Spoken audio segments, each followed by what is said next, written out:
So Zoe Graham is the moderator for tonight, and she comes to us via Glasgow, and she has a wide range of interests in media and media innovation herself, and works at Purpose Communication. So we're really happy that you're doing this tonight. So, thank you.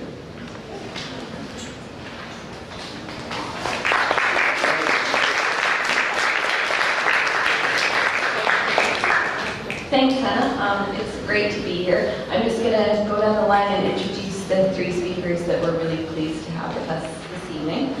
This is Alfred Hermida. He is an online news pioneer. He's a digital media anchor, and he's a journalism educator.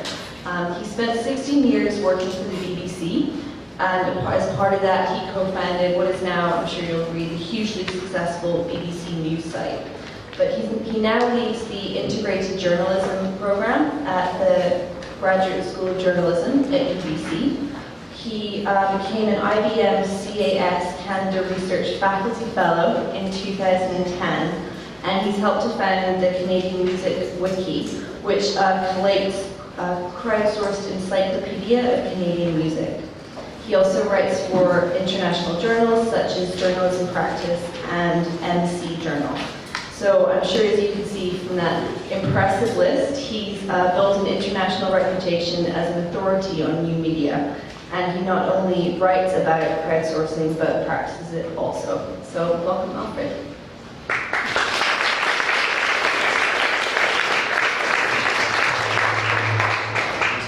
Apologies. And then next to Alfred, we have David Ascher. He is the CEO of Mozilla Messaging Incorporated, whose mission is organizing and developing email and messaging products, which encourage choice, innovation, and opportunity. This company is a fully owned Mozilla Foundation subsidiary, so think of it as a sister to the Mozilla Corporation. David is dedicated to advancing internet messaging. He has a long history working with open source. He's written Python books. He's served on the board of the Python Software Foundation, and he's worked at ActiveState, who are dynamic language experts. He writes often on his blog about the industry, about open source, and continues to promote open source and free programming. So welcome, David.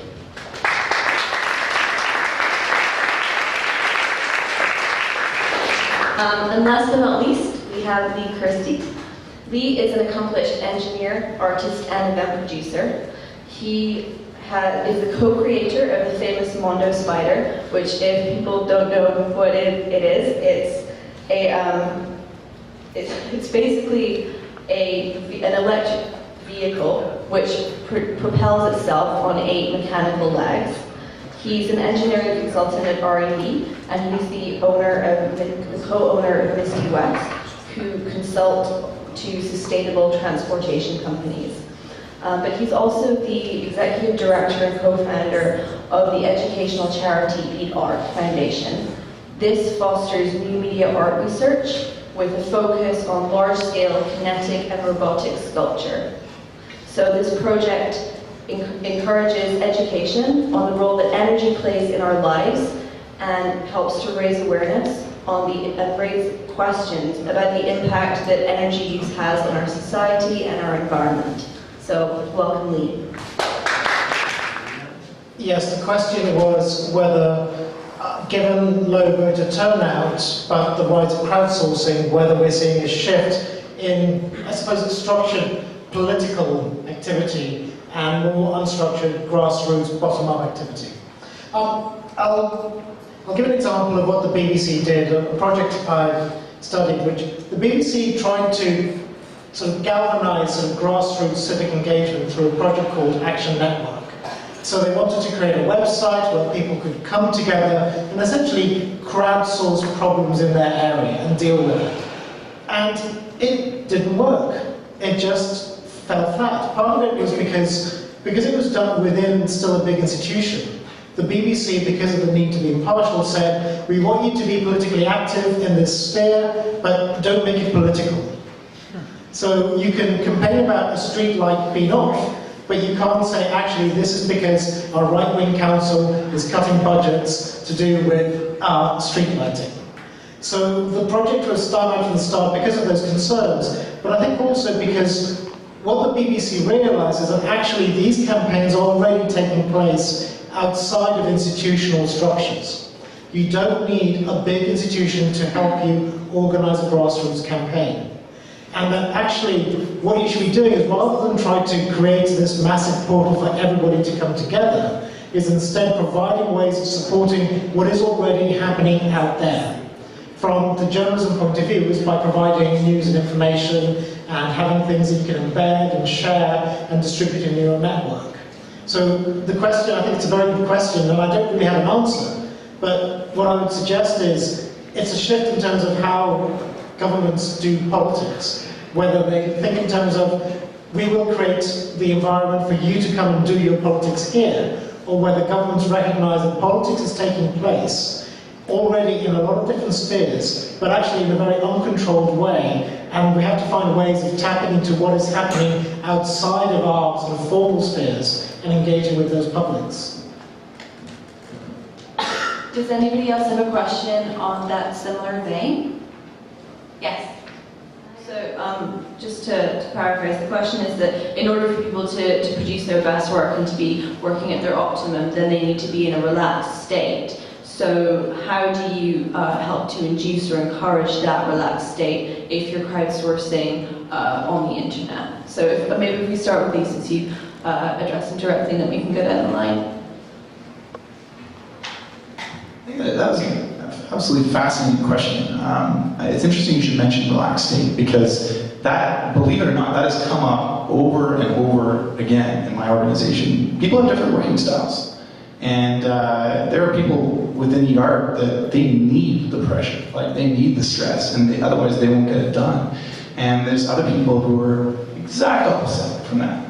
As soon as the pressure is on, they just want to run away. They're like, I want nothing to do with this. And I've got a little bit of a weird approach. I'm a little bit of both. Sometimes I need stress and sometimes I need relaxation. And I think for us, with respect to crowdsourcing, you're going to get a huge variety of people, and that's a good thing. You want that variety. And I don't think we try to force it one way or the other. I think that one of our greatest strengths is the diversity within our organization. I mean, men and women, and people who are old, people who are young, and people who are, fighting the good fight, just like a high school student would a day before the deadline or an hour before the deadline.